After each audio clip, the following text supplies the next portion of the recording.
Welcome to the premiere edition of Tough Talk Radio with Sawyer and the Cop. Today we'll discuss the departure of Randy the Natural Couture from the Ultimate Fighting Championship.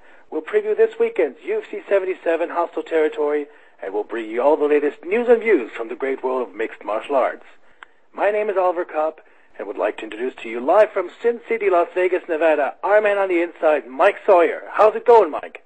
It's going good, Oliver. How you doing, buddy? Damn, I didn't think we'd pull it off, man. I can't believe we're on, actually, but here goes, huh? Without as much as a hitch. What's going on in Vegas? Not too much. I mean, weather's good. I got to work in about 3 hours, the usual routine. So tell the guys who are probably going to hear you for the first time, what do you do for work? Actually, I'm a VIP host slash bouncer at Scores Las Vegas. So there's your plug over right there. If anybody heads down to Scores or to Las Vegas, be sure to check out Mike and Scores as soon as you can, because it's worth every single penny. Yes, and any MMA fighters that we may diss, don't come. Thank you. They don't come. Very good. Especially one particular one, I guess, by the name of... Yeah, especially since I will be at the door this evening and the next night by myself. Yes. We better watch what we're saying tonight, so... might not be such a good idea to trash anybody. That's right. Mike, honestly, did you see anything like what happened with Randy Couture coming? No, I was in shock. I actually clicked on the F4W Online website, and I was up on the board, and I saw the thread that says Couture quits, and I clicked on it, and I'm reading it, and I'm thinking there's like a punchline at the end. There's going to be a joke, and no joke. Well, quickly went over to Meltzer's site, and no joke at all. Stunned. Looks like the joke was on us, huh? I think so. Or Dana White. Yeah. I mean, what does it really mean? Dana said that Randy basically retired. Randy himself said that he resigned from the UFC. Where do you think the truth lies? I think it lies with Randy. I mean, it's not a retirement. He just resigned, from the UFC. And Dana goes on to say, when he's ready to come back out of retirement, he keeps throwing the retirement word around, that he's still under contract with him and he'll be ready to promote him. But, I love it what Randy did. I think it's great. Oh, absolutely. I totally respect what he did because, I mean, look, when we met back in August in Vegas, Randy said he wanted to face two people after he beat Gonzaga. One was Fedor, the other was Nogueira. That's right. And then one after the other, basically, both options kind of sailed away.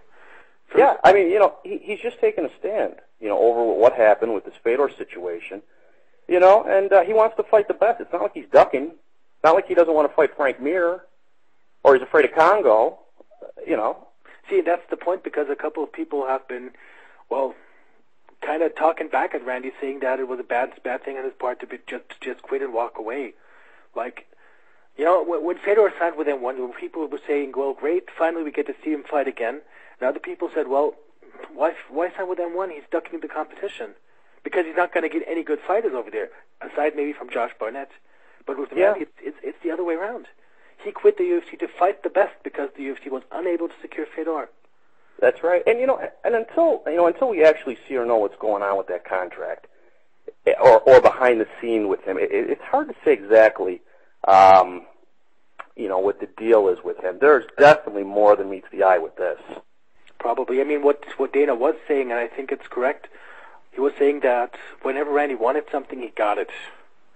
With him basically being offered a job with the UFC, with him being able to come out of retirement and step right into the cage against Tim Sylvia. But again, the truth lies somewhere in the middle, because realistically, the UFC had a problem. They wanted to have Tim Sylvia have a title defense, and they didn't have an opponent for him.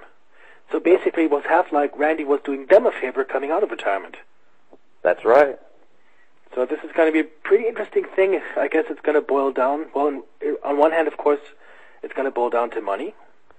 Randy felt disrespected that he got basically a $250,000 guarantee per fight and $35,000 extra for winning. And while Fedor, we all know, was probably offered 6 to 7 times as much by Dana White. Yeah, I mean, and this has gone back to, 2001 with these guys? Yeah, absolutely. Yeah, I mean, this is, even if you go back on some of the YouTube shows and a lot of the post-fights, how many times has Randy pulled the upset where he's beat Tito. He's beat, Vitor. He beat Chuck. He beat Tim. He's beaten Gonzaga. And every single time, Dana's in shock. Not that most of the fans aren't in shock, but it's got to be tough on Randy to keep hearing that he's this underdog and he can't believe he's winning, and that's got to take its toll on him. Probably. I mean, he always says he basically prospers under pressure. When people count him out, he keeps coming after everybody, but I mean, he's human. At the end of the day, everybody wants to be liked. Everybody wants to be respected for what he can do. And I mean, really, who wants to be told, you can't do this, you can do that, you can't beat this guy, you can fight that guy, you're going to lose, you're going to get beaten into retirement. I mean, there's got to be some point where you kind of mentally break, or we just had enough. Yeah, and the one thing that he has benefited from is his gym here in town. They just raised the prices again last week.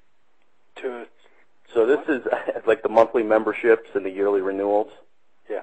So this is the second time they've raised it since the Sylvia fight.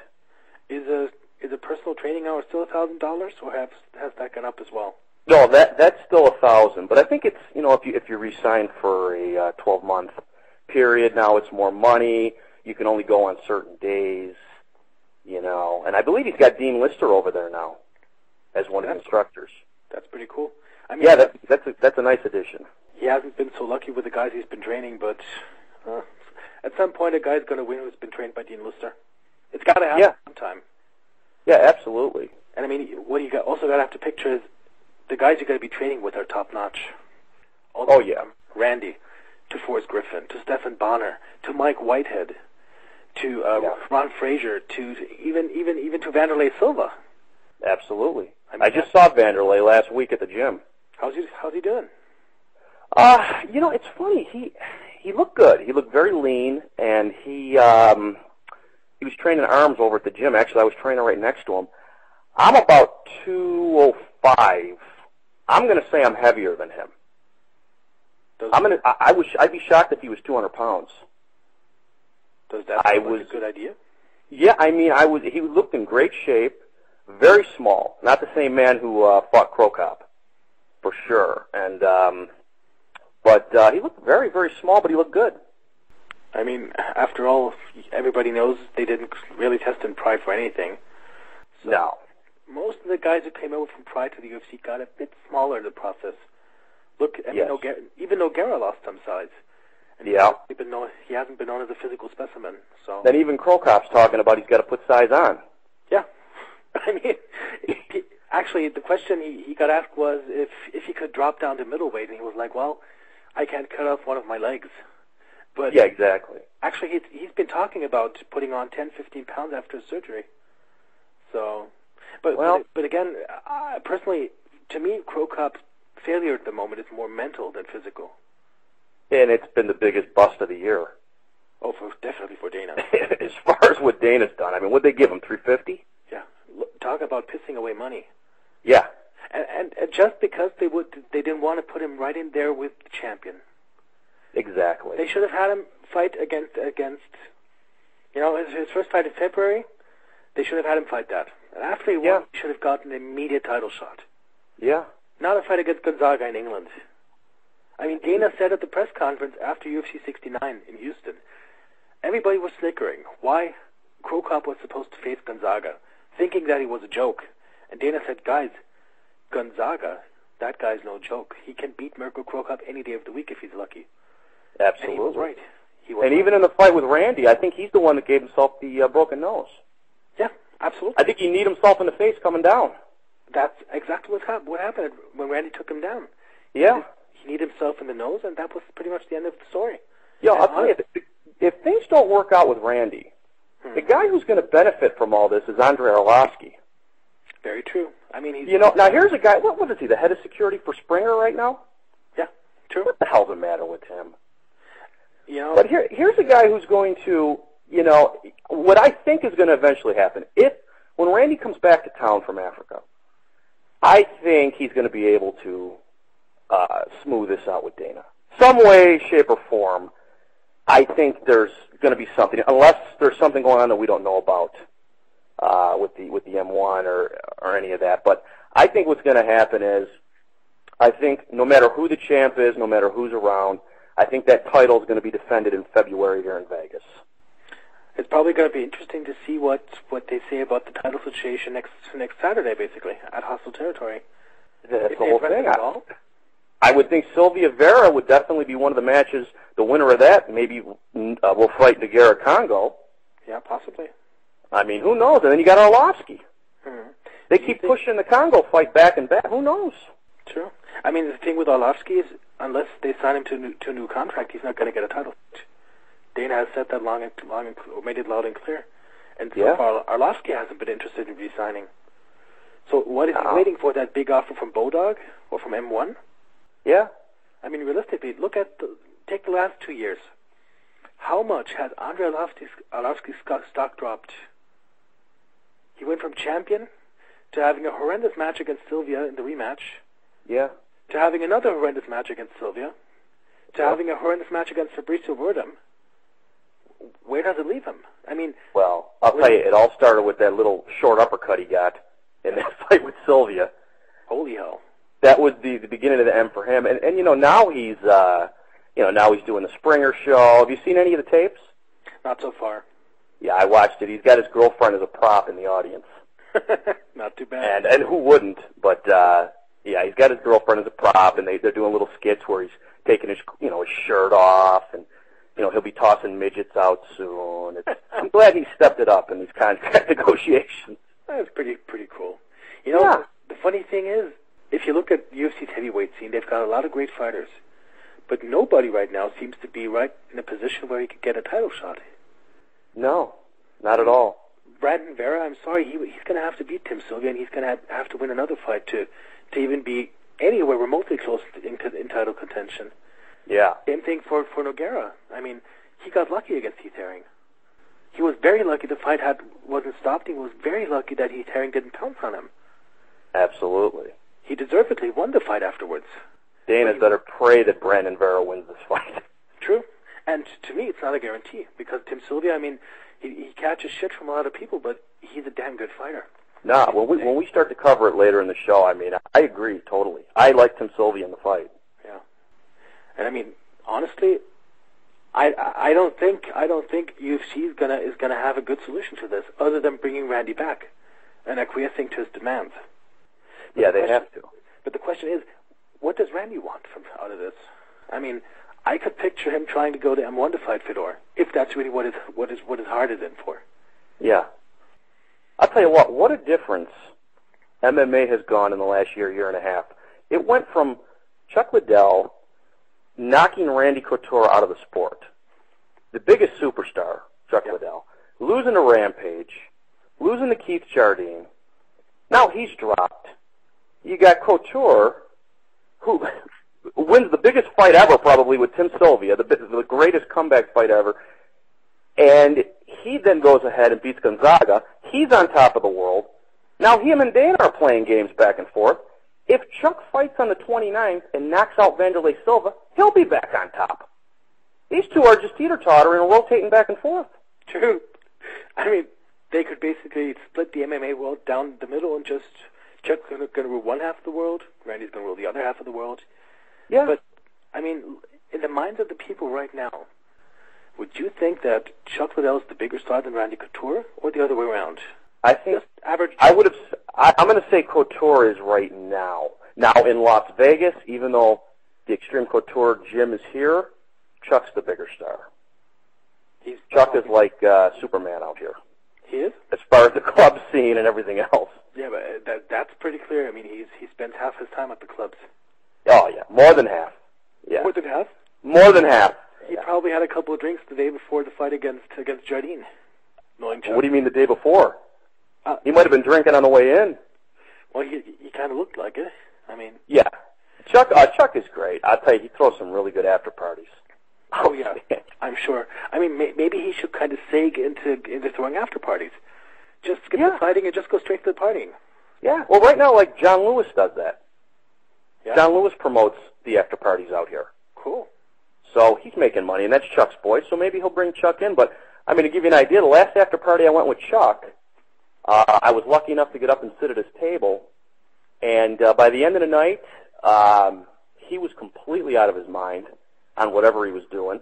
And Baroni, we found him face first down in the bathroom with no shirt on, passed out. It was a very interesting night. Sounds like he had fun. Or it's a normal night in Vegas, yeah.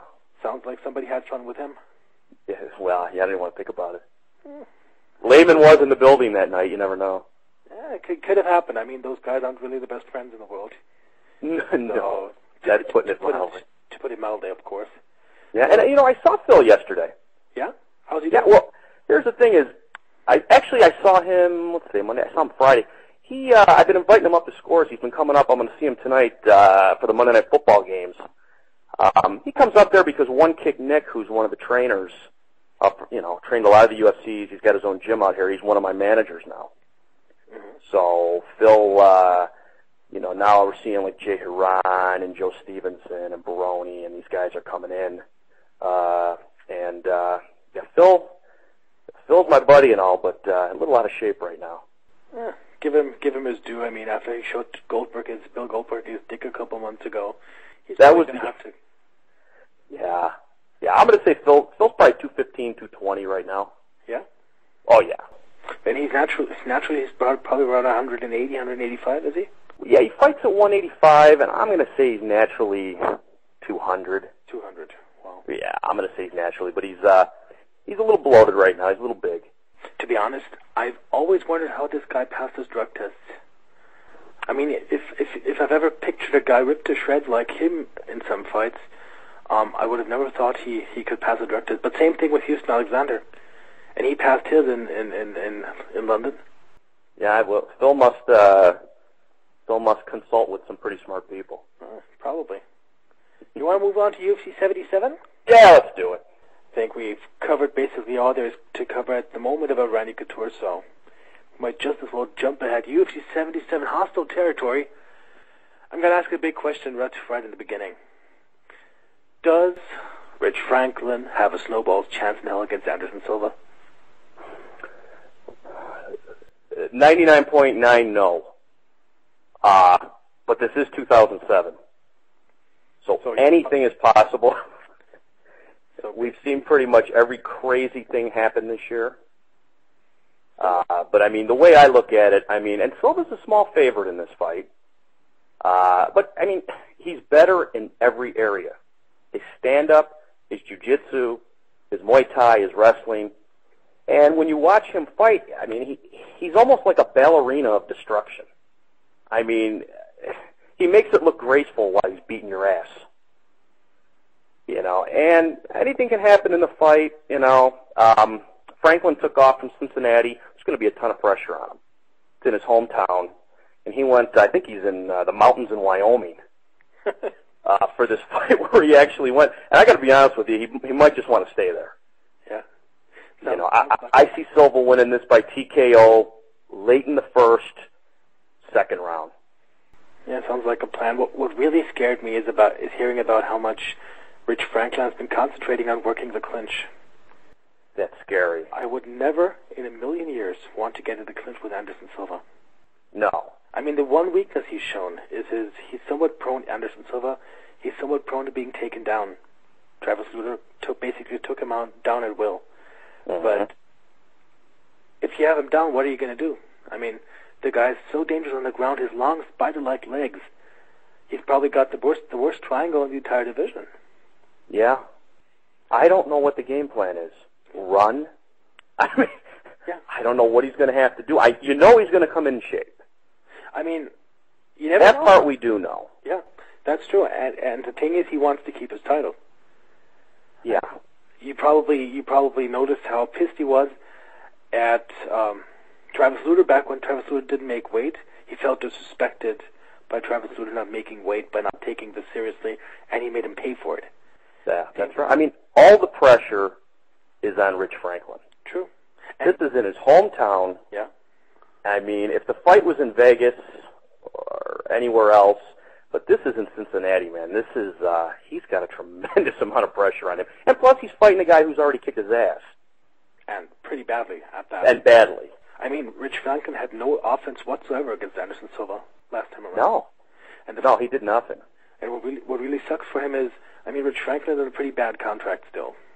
And either this fight or his next fight is going to be the final fight on his contract. So he would want to make this fight very special. He would want to make this fight a dominant performance, and he would have to win back the title. Well, and you would think, I mean, Franklin's done a lot for the UFC over the years. And I'm sure in a perfect world for him, they get a fight in Cincinnati. He's still the champ, and he's defending it against Mike Swick or somebody that he could beat.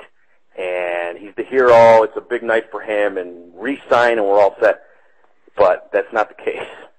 And it's not going to happen. I mean, no. Even if Rich Franklin by the grace of God wins the title, what's next for him? You're looking at guys like Machida, possibly dropping down. You're going to be looking. Who's already beat him, right?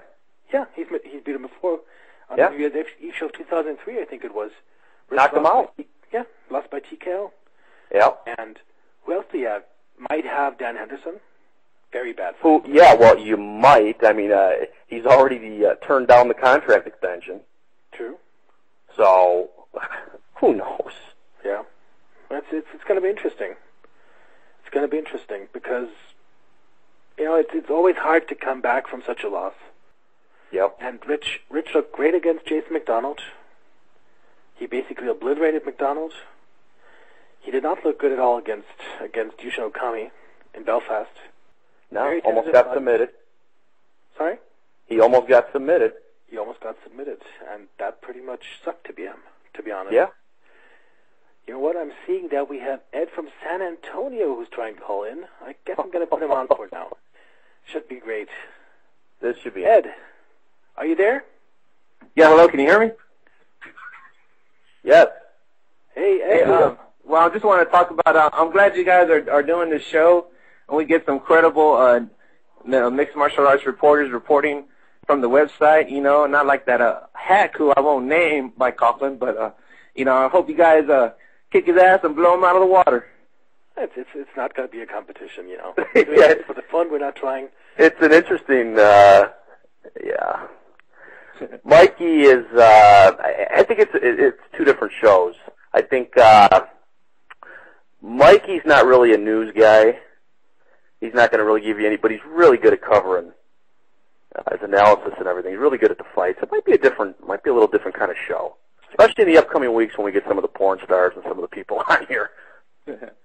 Yeah, and also I want to talk about is we know each other from the F4W message board, and there was a big argument regarding the guy from SureDog, and he has his one publicist on the board for him. I don't know if it's like his gay lover or what, but this guy's totally standing up for him. And I was wondering, what do you guys think of what's his name, Josh Grossman? I'll let you go first on that, Oliver. Well, it's kind of hard. I try not to have too much of an opinion on anybody because everybody tries to do what he loves. Everybody tries to be a reporter, tries to stay, neutral on most things, tries not to take sides, but that's personally where I think Josh Gross and also Jeff Sherwood are kind of going too far in one direction because they seem to have some sort of beef with the UFC, and personally that's not something I would do as a journalist, and that's something which basically gets me to shy off reading and listening to their work too much. What do you think, Mike? Well, here's the thing with him. I visit SureDog probably every other day. I like going on the fight finders and looking up the records and what's gone by. And he's got a good website. I'll give him credit for that. The problem with him is obviously he has the vendetta with Dana. They got the little feud going, which is ridiculous. And he I don't know, the thing with him and his site, he's just he has a knack. If you go on some of the other sites, you go on some of the other ones, they'll put some rumors up, and they'll say this is a rumor, and and maybe in the day if they're wrong, they'll retract from it. They'll say, no, we talked to a representative or a trainer or somebody, and this isn't what happened.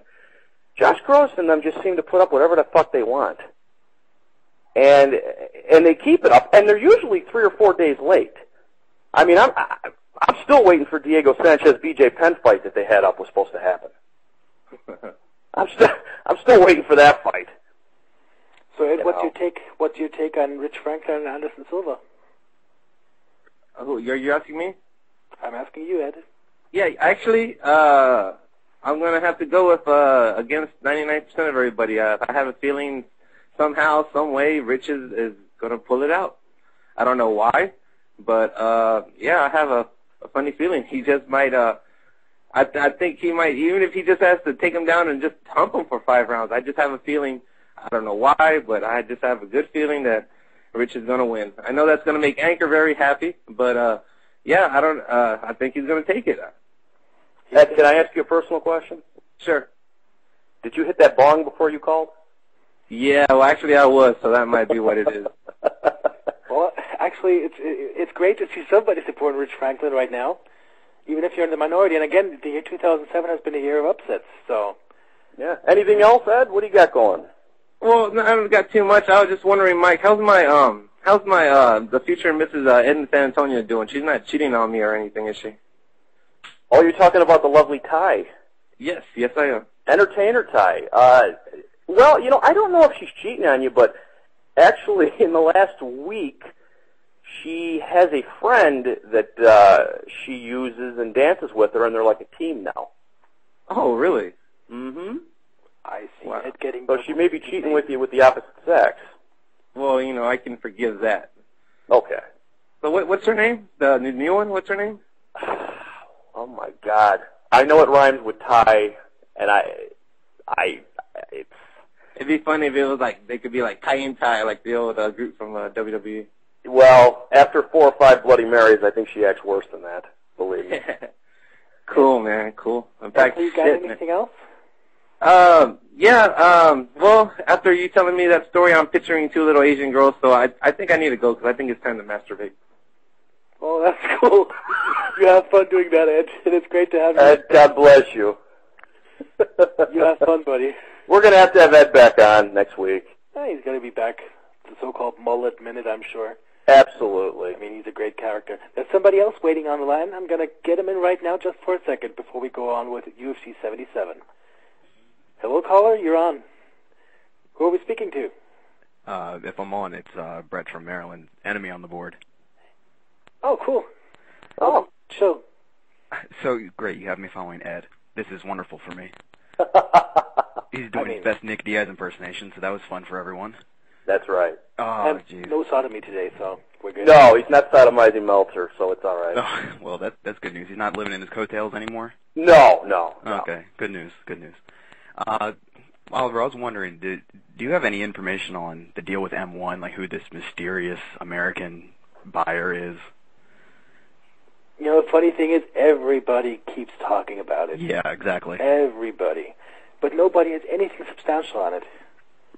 Some people are saying somebody from the entertainment industry. Some people are saying that a Hollywood mogul is going into MMA. People have even said that it might be somebody from WWE. Yeah, that's the fun one that I've been hearing. Yeah. Too. And personally, I spoke to Shane McMahon last weekend. It's not like the thought hasn't crossed his mind of getting into MMA. Yeah, it seems like we're hearing that more and more these days. And I guess one of the guys on the Underground posted that the name World was associated with the buyer of M1. So obviously that fueled that speculation that Vince McMahon was behind all of it. So the fake Bob Sapp fan probably, huh? Either it was supposedly the real Bob Sapp fan, but who knows these days? But I think Meltzer shot that down though. Okay. Yeah. I feel like we would know about that if Vince McMahon was behind it. He'd probably be shouting it from on Mountain High, you think? Oh, absolutely. Yeah. I mean, one thing which I could think of is possibly UFC in some way, shape, or form buying into the company. That was the other one I heard, that World Extreme Cage Fighting, might have bought it, and then this whole deal with Randy is all work, and they're going to put that match together in that capacity, which is pretty far-fetched. Honestly, I don't think it's a work with Randy because Loretta Hunt, who's very close with Randy Couture, she's been pretty upset about the whole thing as well. Really?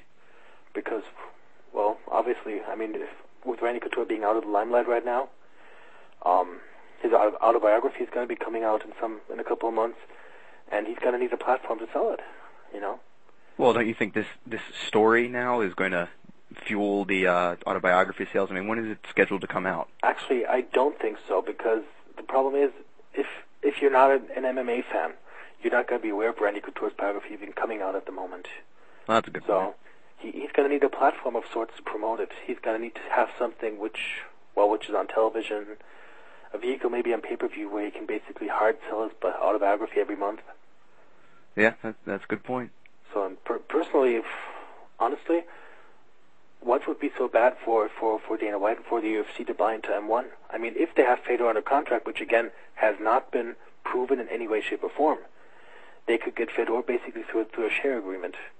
Yeah, I mean, they could do a circumstance where they were trying to get, how they were trying to get Vanderlei Silva in when he was back with Pride. Yeah. I mean, couldn't they do that sort of circumstance with Fedor? It's possible. I mean, Mike, what do you think? Anything's possible at this point. I think we're going to know more in the next week exactly what the deal is. I'm actually with you, Mike. I mean, I can't picture this being it for Randy and Dana. No. They're going to pass there's obviously a little bit more behind what's happening, and once we get it all out, I'm sure we will within the next 7 days, and I won't be going to Sherdog for it, but I'm sure it's going to come out, and we'll have a better understanding on what's happening. So what's your pick on Anderson Silva and Rich Franklin? I am not. It seems like, I was saying that 99% of the people are with Anderson Silva. I don't get that impact from, easy for me to say. I don't get that impression anymore. It sounds like a lot of people are going towards Rich Franklin, and it seems to me that it's strictly because of the whole 2007 being the year of upsets. Yeah, that's a good point. I'm sticking with Anderson Silva. We've seen this fight already, and I know, obviously we saw Randy Couture beat Chuck Liddell and then subsequently get knocked out twice in a row. But still, Anderson Silva better in the clinch, unless Franklin completely overhauled his game. Anderson Silva's probably better on the ground. I mean, we saw Yushin Okami come pretty close to submitting Rich Franklin on the ground, so I'm sticking with the guy who's already shown that he can beat the other man. Yeah, absolutely. And then what are they going to do next? See, that's what I want to ask you, too. Apparently, now, this is from Frank Trigg, so we take it with a grain of salt, but apparently Frank Trigg is in discussions to come into WEC to fight Paulo Fio at the December 12th show. Why would they be signing a guy of Frank Trigg's stature, and I guess he's not really a mainstream guy, but why would they be getting him into WEC when the UFC middleweight picture is so bleak right now? Because they couldn't get Kurt Angle, and yeah, the closest thing to Angle you can get. Okay. Yeah. But seriously, you got a good point there. I mean, it's like outside of Rich Franklin, and Rich Franklin really has to win for the UFC middleweight division to be viable, because there's really no other contenders right now. You discussed Dan Henderson's contract circumstance. Yep. It sounds like even if he does get re-signed, he's going to be at 205. Then maybe you have the winner of Okami and Jason McDonald, who were both just dispatched by Rich Franklin. So it doesn't really set up a strong contender, even if someone does win that match decisively. And then you have a bunch of basically Ultimate Fighter guys coming up, and they're not really ready yet unless David Terrell comes back with a head of steam and destroys Ed Herman and really shows himself well. Then they're looking like they're having some trouble at the middleweight division right now. You bring up a good point too with all the new guys that are in. We could really see a lot of old rehashed fights. I mean, what if we might see Tim Sylvia and Arlovsky again? Yeah, absolutely. But that's going to be for the fourth time? I have no desire to see that. No, and they may have no choice. Maybe middle, 2008. They may have no choice. Might be. And what are we going to see, Okami and Franklin again? I don't think anyone wants to see that either. No one wants to see that either. I mean, with all the new guys, and you still got, if Liddell can beat Vanderlei, you could have Liddell Rampage again next year. There's a lot of rehashed fights going on. GSP possibly with you. With all the good guys coming in, you still might see some old matchups. I mean, for the welterweight division, they've got great matches lined up. Yeah, they do. You've got Kara Parisian who's getting tossed back into the mix, who basically had a guaranteed title fight he had to pull out of a couple years ago. So he's frothing at the mouth to get the chance to finally get in the ring for a title shot. Yeah, and he's fighting Ryo Chonin? He's fighting Ryle Chonan at the next card in Newark, Yeah. New Jersey. I mean, a great fight, basically, but it would have been more interesting against Hector Lombard. Yeah. Would he have visa issues? Yeah, he had visa issues. I mean, he's Cuban, so it's always difficult getting into the U.S. How did the UFC not figure out that the visa circumstance might be a problem ahead of time? Actually, that's something I keep wondering about myself. Okay. It's difficult if you're from a country like England or Australia or Japan, or maybe even Saudi Arabia, or some of the countries in the Arabian Peninsula. You're going to get a visa rather quickly. But Cuba, I mean, with being totally ostracized, I guess it's a major red tape issue. And this was an oversight, apparently. Well, things happen, you know? Yeah, obviously. This is fighting. But, I think the match with Ryo Chonan is going to be a fine contest. I'm really actually excited for that whole show, even with the main event being a little lackluster. I will be there live in one capacity or another, so whatever that means, it should be a lot of fun. My first UFC event live. Nice. You Yes. should grab a beer. Absolutely. Yeah. As well. Yes. You'll have to call in that Monday, too. Oh, okay. So this is Absolutely, buddy. every Monday thing, huh?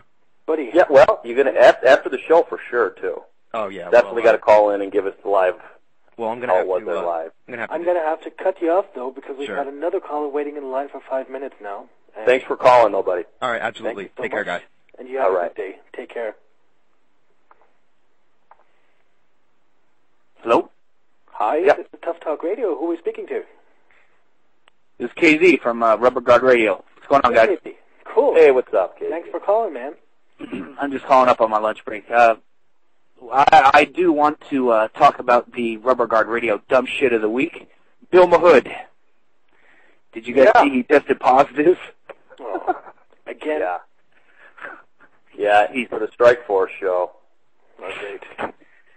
I mean, how... Why would anybody use anything in the state of California? It just doesn't make sense. You know damn well you're going to get tested. Yeah, and you know damn well they're going to test you for everything under the sun. I mean...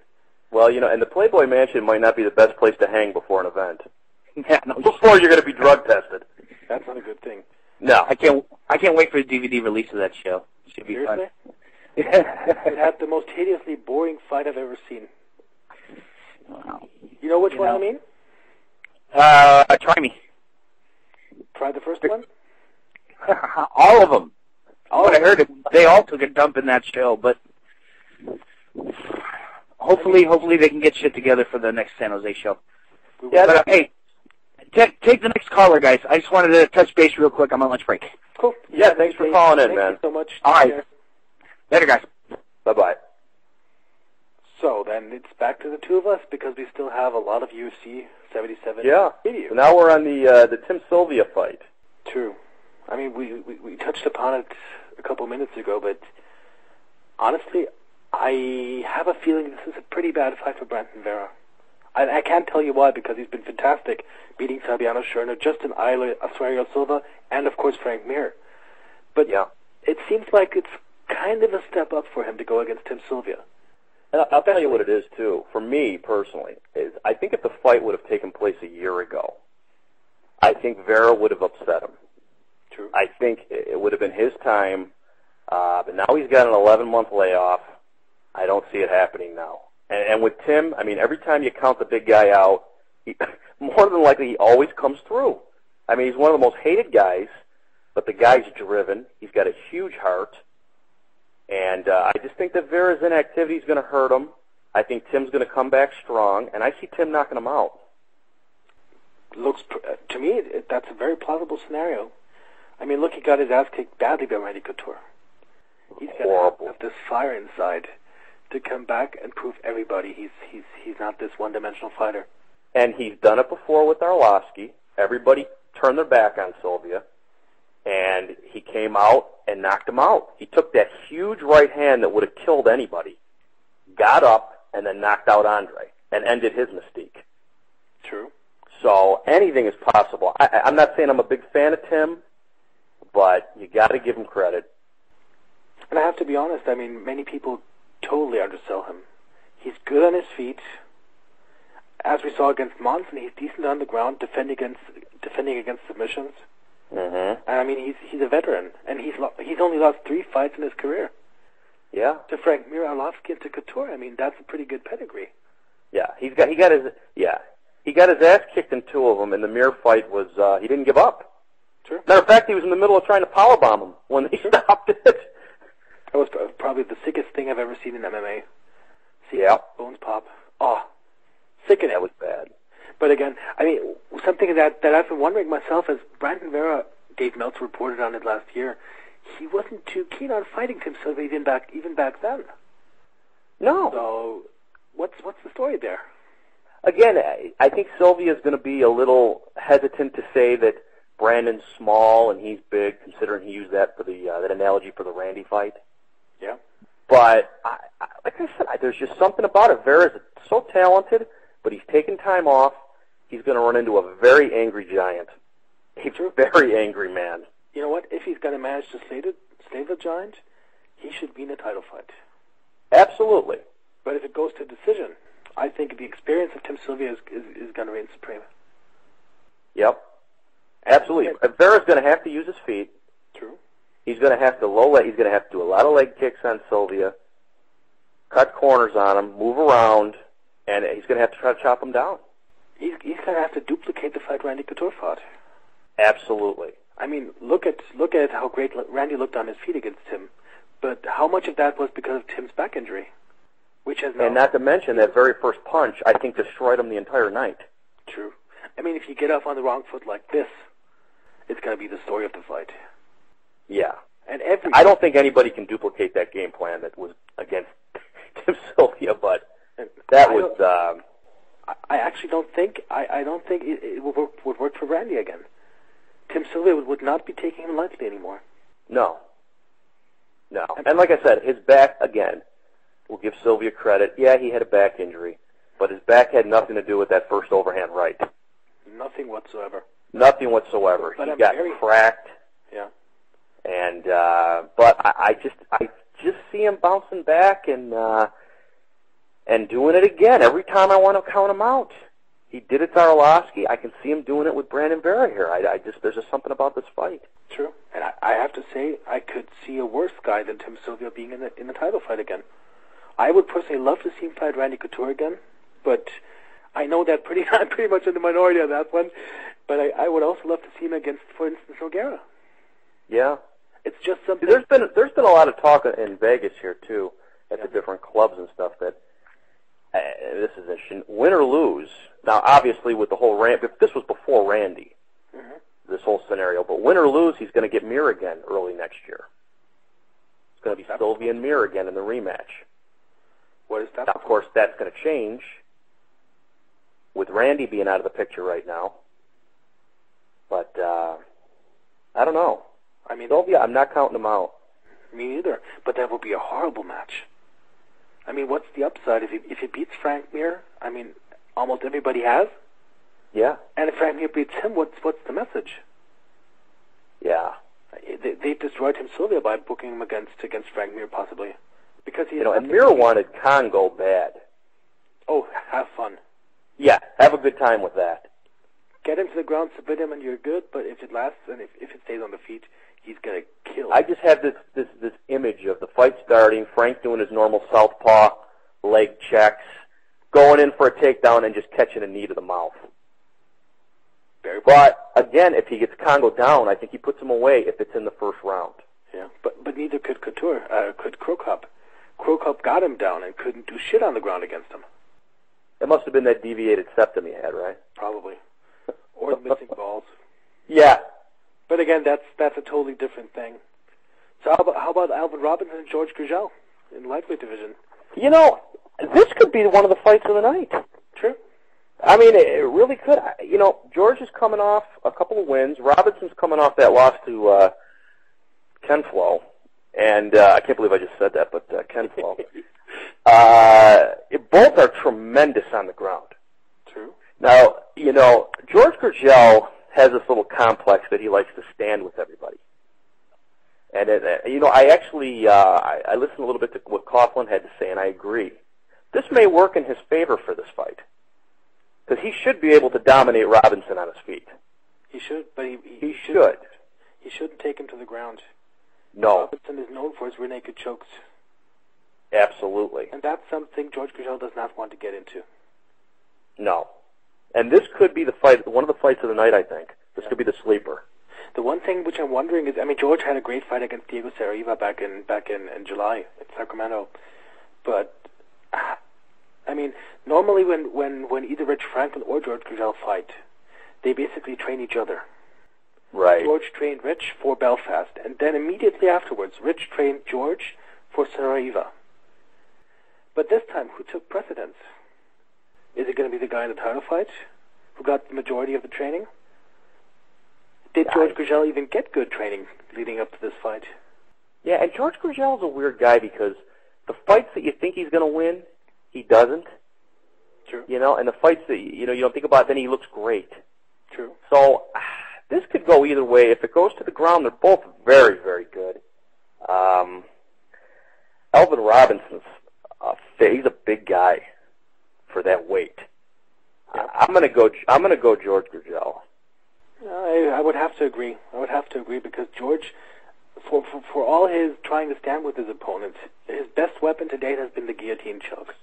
Yep. And Alvin Robinson, as far as I've heard, has had a tendency of giving up his neck on going for takedowns when he does that. So it might be the fight of the night. It might be the first time in a long time George Gurgel finishes anybody. But again, it might also go to Alvin Robinson because, as you said, he's a big guy. Yeah, and not to mention now, remember the fight's in Cincy. True. So there may be some extra pressure on Gurgel. Plus, he's got to deal with everything that's going on with Franklin. So George is going to have some extra pressure on him as well. True. Coming off of the big battle of Fortaleza back in San Diego, which he won. Yeah. Yeah, it's true. I mean, yeah, there might be extra pressure. There might be many of his students there. Yep. So there could be. Well, we're going to have to wait and see. What do you think of Eric Schaefer against Stephan Bonner? That's another interesting one too. I mean, Bonner's predicting a second round stoppage. That's his prediction for it.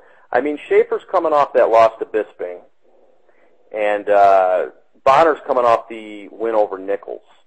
Yeah. Bonner's training with Team Couture here full time, and I think we're going to see a fully prepared Stephan Bonner, and I don't see him losing this fight.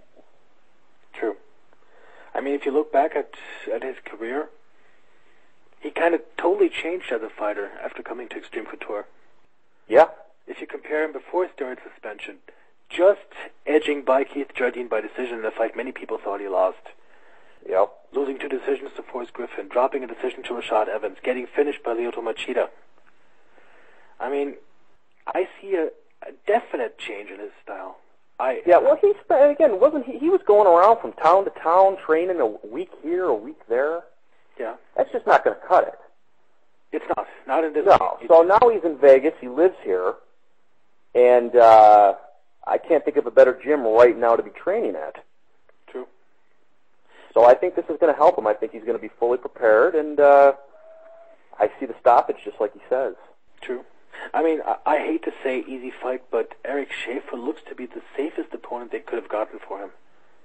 Oh, absolutely. But on the other hand, he almost finished Bisping last December, so. Yeah.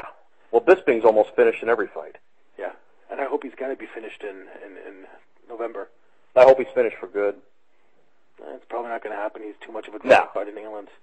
No. He's not a bad guy. I mean, in some ways he might have come off badly because of his behavior in London, but he's a good guy at heart. What did he call you? Every name in the book. But that's beside the point. That's beside the point. He's a good guy, and he's going to have a great career, but he's going to have to lose to win. You know what I mean? Oh, absolutely. It's that loss to finally get to become some more of a human being, to become more humble. He's such a pompous ass. Well, I'll tell you, in the fight with Rashad, it's going to be no easy fight. True. Here's the thing with that too. It's a good fight. I think they got tired of Tito's bullshit, and they had to do something. It's an interesting matchup, but it's not a main event fight. True. And the reason is that there's really no history or build-up to interest anybody. It's just kind of thrown together. I mean, I like Rashad. Bisping's good too, but it should be a semi-main event or something, not on a pay-per-view, not a main event of a pay-per-view show. I agree. I mean, it's just the main event by default because they don't have anybody else. Yeah. And that's a shame because those guys, like you said, they could have a potentially great fight. They could possibly even blow away the entire other show. I mean, aside from Kara Parisian's fight maybe. But that's not a main event. This is going to be the worst buy rate since Belfast, I guarantee you. Absolutely. And don't forget one other thing. I mean, the New York crowd is pretty jaded. If you put something before their doorstep and it's not Major League, they're not going to come. No. And looking at how the tickets are priced up to $500, honestly, I don't see this show selling out. No, and it'll be a hostile environment. They'll crap on the show quick. True. They're probably going to yell ECW, ECW. Yeah, they probably will. I've seen weirder things, my friend. Oh, I have too. Yeah. How about Alan Belcher and Caleb Starnes? What's your take on that one? Well, Starnes is coming off that win over Lieben, and he's won 8 of his last 9. Belcher's coming off the win over Sean Selman. Starnes is training with Lehman, so right away I want to pick against him. Just a personal thing with me. But, I could see Caleb dragging it into maybe the second round. I think maybe Belcher. I'm going to go with Caleb Starnes. Yeah, I would have to agree because he showed such heart in his fight against Chris Lieben in May. Yeah, he really did. Oh, that was, to me, it was one of the best fights I've ever seen. It probably wasn't the most action-packed one. It wasn't the most technical one, but it was just a great fight of two guys who simply wanted to win. And one guy, obviously Caleb Starnes, wanting to win more. Yeah. The story in this fight is that both guys are coming off of losses to Yushin Okami in some way or another. Caleb Starnes got KO'd by Okami in October last year at UFC 64. And Alan Belcher, he went the distance with Okami in August 2006. That's right. So it kind of looks like Okami's like the gatekeeper in the middleweight division. Yeah, and that leads us right up to the Okami McDonald. True. And what do you think in that? Oh fuck! I have to go with Okami. Oliver, are you swearing more than me? I'm trying not to, but this is precedent. Go ahead. This is the one fight I do not want to pick. Jason McDonald is a great guy. He's a great fighter. He probably learned more from his loss against Rich Franklin than from his wins before. But Okami is just so devastating. I mean, when he lets loose, he can beat the best of them. Well, and here's the thing, too. Jason's coming off the win over Singer. And here's the thing. Okami has wins. We talk about guys on the card. Okami has wins over Starnes and Belcher. True. 16 of 19 of his wins have come by submission for McDonald. That being said, Okami's never been submitted. True. So I'm going to say it could be a long decision. I got to go with Okami. Yeah. Jason McDonald said in Belfast, I mean, everybody knows he didn't look too good against Roy Singer in the first round. And McDonald said, well, he was a late starter. He better not be a late starter against Yushin Okami. No. If he shows any hesitation, as much as a blink, could end the fight for him. I will say this much, too. Okami's never been submitted, but if it goes to the ground, Jason McDonald's capable of anything. True. We've seen it twice. True. But do you think this match is going to have the winner facing the champion next? God, I hope not. It's difficult, right? Yeah. I hope not. Maybe if Okami... I don't know. McDonald's already got his ass kicked by Franklin. Yeah. And Okami just lost to Franklin. True. So, what a weak division. Jesus. Yeah. This is basically the weakest division in the entire UFC right now. Yeah. And it's not like they've got people lined up who they can bring in, Yeah. For some reason, the middleweight division is pretty lackluster. Yeah. By and large. Absolutely. Demayan Maya against Ryan Jensen. What's the word there? Which one was that? No, I didn't hear. Demayan Maya. I don't even know how to pronounce his name. You know what? I don't know how to pronounce it either. I just know that he's wicked on the ground, and he's probably going to get a submission. Yeah. But again, he's only had like 3 professional fights so far. So I have no idea. I mean, he's a pretty good guy. He beat Ryan Stout at the Gracie Fighting Championships in May, but I have never seen him fight personally. And Ryan Jensen, I mean, he lost to Talos Latis at UFC 74, but he fought a great fight against Latis until getting caught. Yeah. So it's going to be difficult, but I have to agree with you. I think Maya's going to win. Now, I've got, I posted a thing up. Let me give Brian Alvarez a plug here on the F4W Online. Probably my favorite website. I'm on it probably a little too much. I'm guilty of being on that board a little too much. I put a little thread up on, which is the show, and I put some questions from the board, and I copied 4 or 5 down, and I'll throw some at you if you don't mind, Oliver. Cool. We're going to start off with King Kong, and this one will be for you. He wants to know, outside of Vegas, what is the best MMA city? Is there one outside Vegas? That's what I don't know that. I figured it's just Las Vegas, but I mean, personally, I don't think there is one outside Vegas. Okay, you're gonna have Rio de Janeiro, of course, but on a major scale, I don't think anything beats Las Vegas. What do you think? Well, you know what I'm going to say. New York and Vegas. Yeah, I'm going to be right on the strip in about 3 hours here. Yeah, no, nothing compares at all. Yeah. At all. Next question is from Rovert. What is the first MMA-related thing we have ever seen in our life? As in ever? Yeah. Well, for me, it would have been UFC 1, or before that, the Inoki fight against Muhammad Ali. Yeah, I'm going to say the Royce Gracie. Yeah. Or if you really want to step back, I actually looked at this. Maybe a steel cage pro wrestling fight that I saw in 1978. Cool. Anything to resemble the Octagon? Anything? Maybe that's related. But Royce Gracie's the one that caught my eye. When you have a little skinny, scrawny guy beating everybody up. Yeah. Your boy Anchor wants to know about meeting Dave Meltzer in Las Vegas. I mean, that's one we can take together, right? Yes. Meeting Dave is always great. I mean, he's the most humble guy you're ever going to meet. Yeah. It's such a pleasure compared to some other dickwads. Oh, not even close. I mean, not even close. You've known him for like 20 years now. Has he ever done as much as said a bad word about you? No. I met Dave in '91 in New York. The big contrast was I was like 20 at the time. Dave was with Ox Baker and Mick Foley, and Dave was big. The first reaction I got, he had a big mullet like old Ed in San Antonio, and he had a huge mullet going on, but he was jacked. And I remember going up to the table and thinking, wow, this is Meltzer? Holy shit, look how big this guy is. And Wade Keller was there too, but that's another story. It's for another time. Then we met him over here in Vegas, and my first reaction when I saw Dave was, wow, he lost a lot of weight. Of course, Dave's got to be, 45? Probably. You know, and he looked a little older, but he was great. Absolutely great. And since I was 15 years old,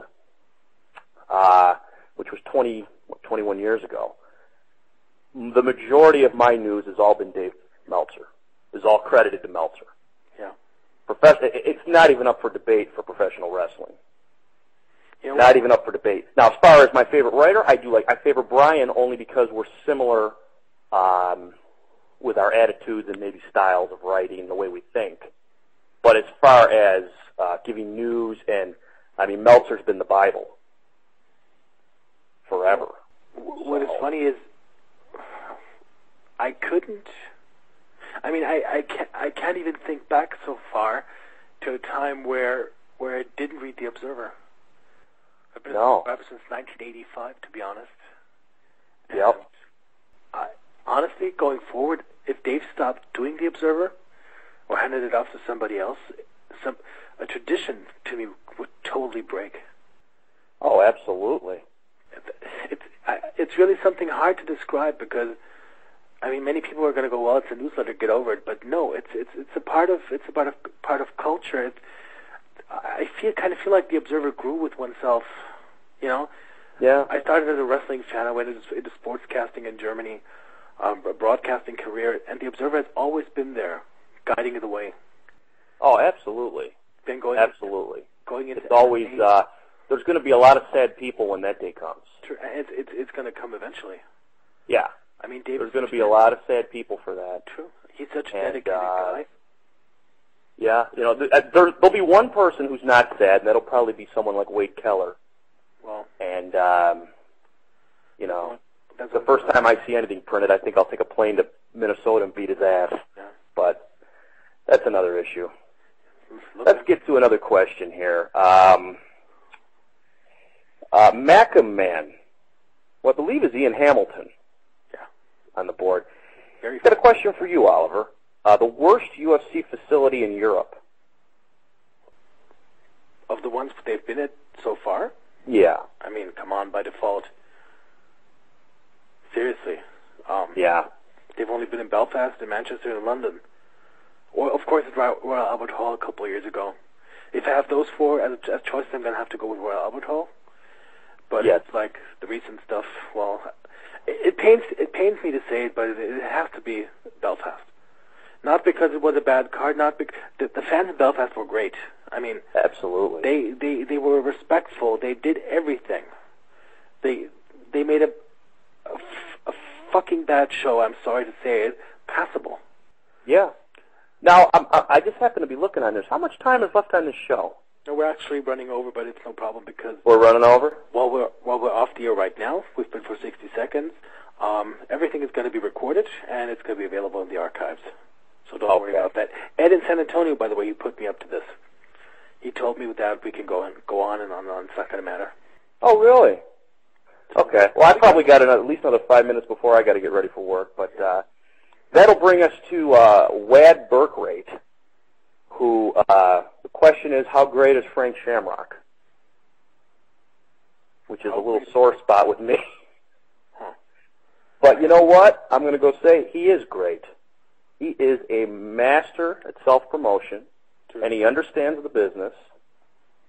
And he, he's a little arrogant, a little cocky, but he knows what he's doing. He knows what he's doing. He's picked his fights. Fighting-wise, he hasn't done anything, in the last, 7-8 years. But as a businessman and as a promoter, he's a genius. That's just my take on him. Yeah.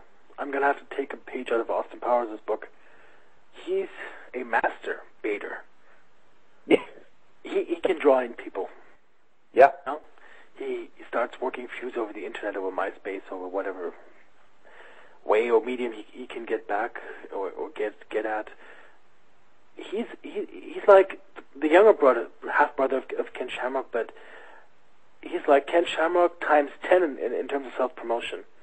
I mean, look, really unbelievable. And again, we mentioned Meltzer, who's very good friends with Frank.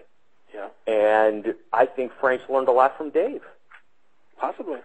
Understanding the business over the years. I mean, he's been a long-time Observer reader. Sure. And so that's our take on Shamrock. I got to tell you, this show went pretty smooth, Oliver. It went pretty smooth. We basically got on the air, which is what anybody could hope for. And for those who don't know this, I've met Oliver one time, and we have probably spoke on the phone. This might have been our 4th time. Probably. I haven't talked to you in over a month, so I got to say it's been fun, and I'm already looking forward to next Monday, buddy. We're going to be back, buddy, and I mean, we really hit it off back in Vegas. Absolutely. Even though I couldn't come to Scores, but we're going to do that next time. We're going to do it again, and next Monday we're going to start getting some, I got some guests lined up for us, and I'm very happy. Things went well, and it was great talking to you again, my friend. It was a pleasure, sir.